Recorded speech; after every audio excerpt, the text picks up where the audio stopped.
Halo, pada kesempatan kali ini kita akan membahas tentang metode substitusi ini adalah salah satu cara untuk kita menghitung integral. Nah, baik, yang pertama kita lihat adalah metode substitusi pada integral tertentu. Ya, integral tertentu itu integral yang tidak ada batasnya ya. Jadi cuma integral fx dx gitu. Jadi tidak ada batas atas batas bawah.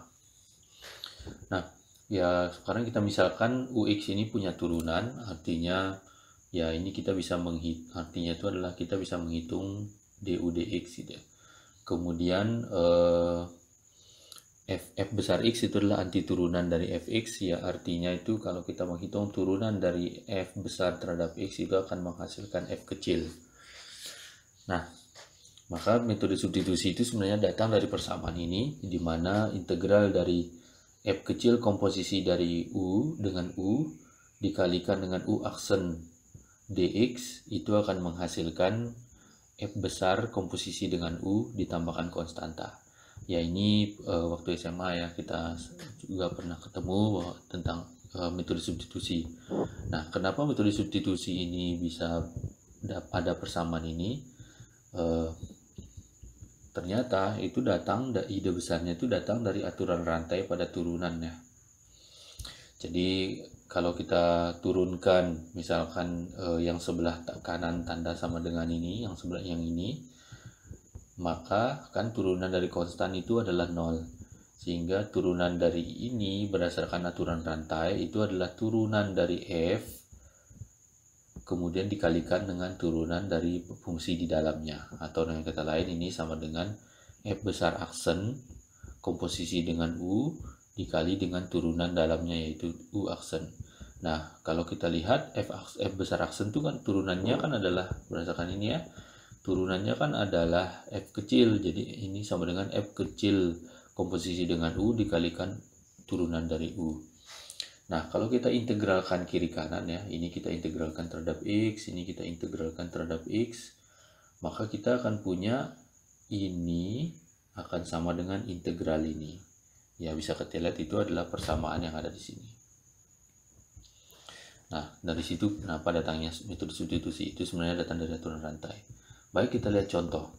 Misalkan kita diminta untuk menghitung integral x dikalikan sin x kuadrat. Jadi ini x kuadratnya di dalam gini ya. Nah, ya caranya kan kalau kita ingin menggunakan aturan metode substitusi, kita harus menentukan apa u-nya dan apa f-nya gitu ya. Nah, di sini kita misalkan ambil u-nya adalah ux-nya adalah x kuadrat. Ya, biasanya kalau trigonometri itu yang di dalam sini biasanya dijadikan sebagai u. Nah, kemudian yang di luarnya itu jadikan sebagai f kecil. Nah, kalau dengan pilihan ini, dengan pilihan u yang seperti ini, maka kita akan dapat du turunan dari u terhadap x itu adalah 2x. Jadi yang sebelah sini adalah u aksennya. Nah, jadi ini fux ya. Jadi dan kita lihat bahwa kalau dengan pilihan f-nya ini, u-nya ini, maka f komposisi dengan u itu adalah sin x kuadrat, persis sama dengan yang ini. Nah, sehingga integral yang baru ya, jadi selalu kita tuliskan du dx itu kan biasanya di sini kita tulis biasanya kita tuliskan du dx. Nah, di sini ya seperti sama dengan u aksen kan ya. Ini seperti du sama dengan u aksen kali dx gitu ya. Jadilah seperti ini kita dapat. Nah, semua yang ada di sini kemudian kita gunakan untuk mengubah bentuk integralnya. Jadi x integral aslinya itu sama dengan, kan kita lihat bahwa di sini ada pengali 2. Jadi kita butuh memunculkan 2x kan. Ya, triknya adalah ya kan setengah kali 2-nya adalah sama dengan 1. Jadi ini kita ada ini kan sama dengan 1 sebenarnya. Nah, yang kita mau itu adalah muncul suku 2x yang ini. Nah, sehingga setelah kita atur ulang, ini setengahnya kita keluarkan. Jadi integral sin x kuadrat 2x dx. Nah, kalau kita lihat 2x dx ini adalah du. Yang sebelah sini du. Yang sebelah sini ini adalah fu kan. Nah, sehingga integralnya menjadi ya ini seperti ini ya. Jadi setengah ini FU, ini DU atau U aksen ya. Jadi ini DU ya. Nah, sehingga ini jadinya cuma integral setengah sin U DU. Ya, integral sin itu kan min cos. Jadi min cos U, kembalikan lagi U-nya adalah U-nya tadi adalah sama dengan X kuadrat, sehingga jadinya hasilnya adalah min setengah cos X kuadrat plus C. Jadi inilah jawabannya. Jadi ini adalah hasil integralnya. Jadi kita lihat bahwa dengan menggunakan metode substitusi itu bisa lebih mudah kita menyelesaikan integral yang bisa. Jadi kalau cara biasa mungkin kita bingung bagaimana cara menghitungnya. Ya, tapi pada intinya di sini adalah tekniknya kita harus memilih apa itu U, kemudian apa itu F. Ya, untuk lebih jelasnya kita lihat contoh yang kedua. Misalnya kita diminta untuk menghitung integral ini ya. Nah, kalau kita lihat sama seperti saya sampaikan, biasanya kalau trigonometri itu fungsi U-nya biasanya yang di dalam sini. Kemudian fungsi F-nya adalah yang di luar ini, cos. Nah, kalau kita memilih dengan pilihan itu, jadi U-nya adalah yang di dalam, kemudian F-nya adalah yang luar. Nah, kalau kita komposisikan ini kan tinggal mengganti Z ini dengan ini, sehingga akan kita dapat cos ini. Nah, dari sini kita coba hitung U aksen. Kita hitung U aksen kan sebenarnya ini, yang ini, itu kan sama dengan Z kuadrat ditambah 3 dipangkatkan 1/3 kan. Nah, sehingga kalau turunannya ini sama dengan menggunakan aturan rantai, kita dapat bahwa turunannya adalah turunan yang paling luar ini adalah kan 1/3 dikurang 1 ini, kemudian dikali turunan yang di dalam. Turunan yang di dalam yang ini itu turunannya adalah 2Z kan. Jadi sehingga berdasarkan aturan rantai ini menjadi Z kuadrat tambah 3 pangkat minus 2/3 kan. Minus 2/3 itu ya sebenarnya adalah akar pangkat 3 dikuadratkan kan. Nah, sehingga kita dapat yang ini. Karena minus jadi di bawah, kemudian sisa 2Z, maka kita dapat DU-nya sama dengan ini. Nah, kalau kita lihat di sini suku itu sudah ada, cuma kurang suku 2-nya. Jadi ini sudah ada suku yang ini, kurang pengali 2-nya. Sehingga triknya adalah kita kalikan setengah dikali 2, ini kan sama dengan 1. Nah, sehingga kalau kita lihat yang sebelah sini ini adalah FU, kemudian yang sebelah sini ini adalah DU, yaitu ini U aksen kali DZ kan. Ya, DU kan U aksen kali DZ. U aksennya adalah yang ini. Nah, sehingga kita dapat yang tadinya bentuknya yang ribet ini itu cuma menjadi setengahnya kita keluarkan, jadi setengah cos U DU. Ya, integral cos itu adalah sin, sehingga ini adalah integral, jadinya sisanya adalah setengah, hasilnya adalah setengah sin U plus C. Dimana kita lihat bahwa kita kembalikan lagi U-nya tadi adalah ini, maka kita dapat hasilnya adalah ini. Ya, sehingga hasil integral yang ribet tadi itu sebenarnya adalah ini. Baik, itu aplikasi metode substitusi pada integral tak tentu ya. Nah, sekarang coba kita lihat metode substitusi pada integral tentu, di mana ini kemarin kita lihat bahwa ini adalah integral yang ada batas atas batas bawahnya ya. Jadi ada yang atas bawahnya. Nah, sama pertama kalau kita punya U itu fungsi yang memiliki turunan kontinu pada AB, pada interval AB. Jadi maksudnya di sini adalah du dx ini kontinu gitu ya. Jadi ingat kembali apa itu fungsi kontinu. Nah, du dx-nya bisa dihitung dan lebih jauh du dx-nya itu kontinu gitu ya. Nah, kemudian yang selanjutnya adalah f kecil x itu kontinu pada daerah hasil dari ux. Jadi ingat lagi apa itu daerah hasil atau range ya. Ini range. Jadi fx-nya itu disyaratkan kontinu pada daerah hasil dari u-nya. Nah, maka dengan punya dua asumsi ini, maka kalau kita ingin menghitung integral dari f kecil dikomposisikan dengan u dikalikan dengan turunan dari u dx pada interval AB, maka itu sama dengan kita menghitung integral dari F komposisi U DU, di mana batasnya itu adalah UA sampai UB. Jadi yang tadinya batasnya AB, kemudian ini bentuk integralnya, itu bisa kita ganti U aksen DX-nya dengan DU, kemudian menjadi ini. Jadi bentuknya lebih simpel, yaitu ini diganti dengan sebelah sini diganti dengan DU, ya karena memang ini kan DU sama dengan U aksen X DX kan.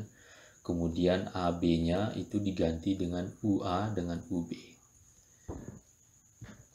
Kenapa bisa demikian? Kita lihat buktinya. Jadi kalau kita punya integral ini berdasarkan metode substitusi ya, pada integral tak tentu itu kan menjadi ini persamaan yang pertama tadi kita bahas, yaitu integral f kecil komposisi dengan u dikalikan u aksen dx itu tuh menjadi f besar komposisi dengan u ditambah suatu konstan.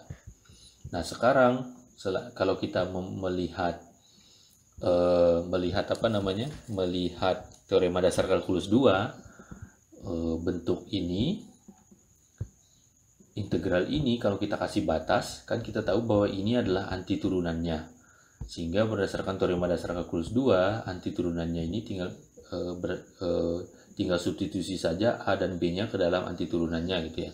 Sehingga ini menjadi FUB minus FUA berdasarkan teorema dasar kalkulus 2. Nah, sekarang kalau kita hitung integral yang ini, integral yang kedua, ini integral yang pertama, kemudian integral yang kedua, kalau kita hitung integral dalam variabel u, yaitu fu du, di mana batasnya ua ub, maka ini kan juga anti turunannya adalah fu kan. Jadi ini f besar u adalah anti turunannya, anti turunan dari fu, f kecil u gitu ya. Nah, berdasarkan teorema dasar kalkulus 2 juga, maka kita punya batasnya kan UA UB, sehingga ini integralnya adalah FUB min FUA. Sehingga dua kuantitas ini sama kan? Kalau kita lihat ini sama, dua kuantitas ini sama, sehingga integral 1 dan 2 ini sama. Sehingga kita bisa disimpulkan bahwa integral 1 dan 2 ini sama. Nah, sehingga kita dapat persamaan yang ada di sini. Oke. Kita lihat contohnya. Misalnya kita diminta untuk menghitung integral dari 1 sampai 3 dari fungsi ini. Nah, ingat yang pertama kita lakukan adalah kita memilih apa itu u-nya. Nah, di sini dengan mencoba dulu menebak, misalkan u-nya adalah yang ini u, ya seperti ditulis di sini, maka kita akan punya du dx-nya, turunan u terhadap x. Ini kan sebenarnya fungsi u-nya ini itu kan adalah sama dengan x pangkat 3 plus 3x dipangkatkan setengah kan.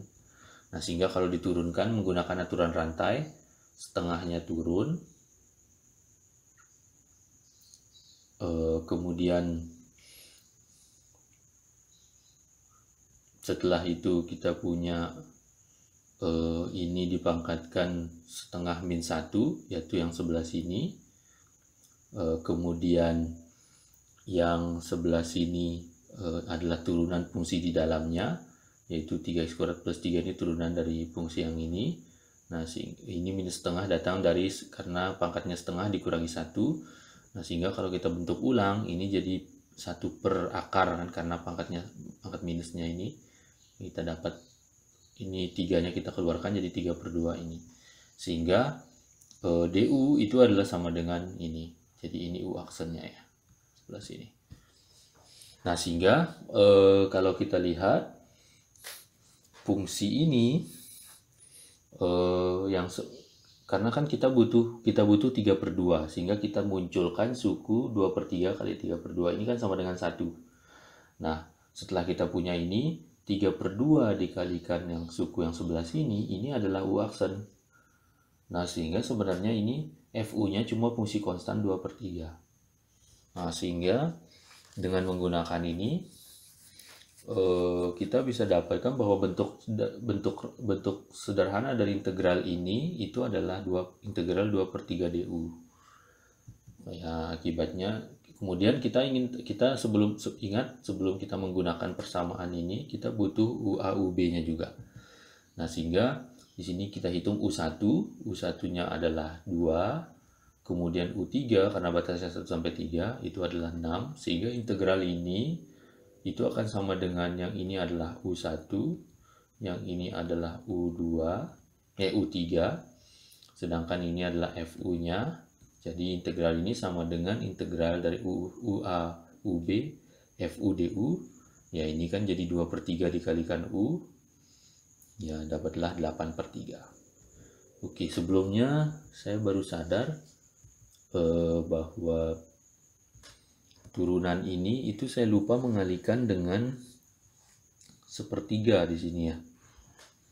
Ya, benar. Jadi sebenarnya ini ada sepertiganya.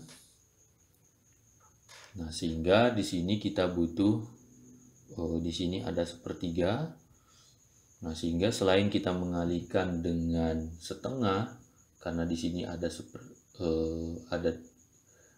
kali sepertiga juga ya, kali sepertiga di sini, sehingga kita butuh memunculkan suku 3 dikalikan sepertiga. Nah, sehingga tidak hanya setengah, berarti ini 3/2 ya. Nah, karena kan DU itu adalah sepertiga dikalikan 2Z per ini kan. Sehingga kita butuh suku sepertiga, sehingga kita kali ini adalah sama dengan 1 kan. Sehingga kita 3 dikalikan sepertiga, nah 3-nya dibawa ke depan, sehingga kita dapat kita dapat 2Z kali sepertiga dibagi dengan ini, itu adalah DU berdasarkan persamaan ini. Nah, akibatnya ini 3/2, ini 3/2, ini 3/2. Oke. Yang satu lagi udah benar belum ya? Ini ada 2-nya ya, oke. Oke. Nah, itu ya. Jadi langkah penting yang kita perlukan untuk bisa menghitung integral dengan metode substitusi itu adalah kita harus bisa menentukan apa UX-nya. Kemudian setelah itu kita hitung U aksen X-nya. Nanti dengan menggunakan ini kita akan dapat DU itu sama dengan U aksen DX. Kita bentuk seperti ini. Sehingga nanti ini akan kita bentuk U aksen DX ini kita ganti jadi DU. Kemudian kita tentukan apa fx-nya, kemudian kita tentukan apa f komposisinya. Nah, untuk integral tentu, ini yang sebelah sini adalah yang tak tentu, integral tak tentu ya. Nah, kalau misalkan dilanjut dengan integral tentu, ya kita butuh menghitung UB dan UA-nya, kemudian setelah itu sisanya kita lakukan integral. Nah, sehingga di sini bagaimana cara menentukan UX ya, ini dengan banyak latihannya. Ya, biasanya bentuk umumnya sih kalau misalkan fungsi trigonometri itu fungsi yang di dalam sin atau cos atau tan-nya itu yang dijadikan sebagai fungsi U, tapi yang di luar itu ya kita harus mencoba menebak-nebak. Oke, itu saja. Terima kasih atas perhatiannya.